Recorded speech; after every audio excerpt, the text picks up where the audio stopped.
ngishe kikupangu gwengesha gweki upangu gwawe koko ahubwo nyibwira ahantu boss ari kumva njye kumwirebera dore inzara yanyu yari inyiciye mu cyaro nze nesabira nyibwira ahantu boss wawe ari ufite ibigambo byinshi sha ukinjira urebe boss ntacyo kare kose se wari uri mu biki ndamureba nyine ndebe ko nabona akazi ahubwo se vayo ufunge njye ndi umunyacyaro ndafungisha ibiti ahantu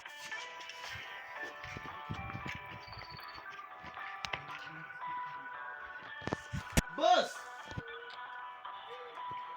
Kosha, narikoze hamwe na nababuje kunyabi. Uranshakira iki? reka n'umuntu uri kugushaka yego rwose ndagushaka ko boss mwiri Kandi bya bitaki imbere. boss nanje gusaba akazi Kazi sana ni muri ministeri.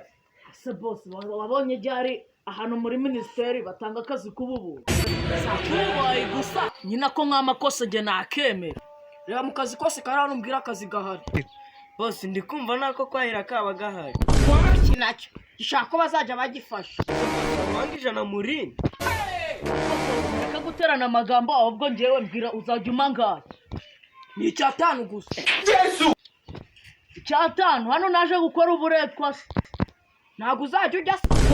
ngo ndya ariko ibijya byanyu bikizosi Niba bitekerezo n'uko inzira yakuzanye. ko boss nawe utwo tuntu uri gushyiramo ntabwo ari ngombwa nibuka inzira yanzanye ubwo nayoberwa aka kanya Kwemeye icyatanu ukagikore. ariko se boss wamushyiraho senga niko zirangaza Uriwe boss. Ni byiza sha. Boss kuri kunyikiza nabi kandi akazi kawe nakarangiye.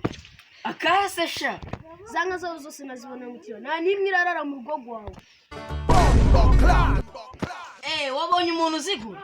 Ngamwe se mbare rimwe mwagiye kuzinga utwanya umwarengarenze. boss waretse nkabanza nkajya ibya sasi Wabitetse se?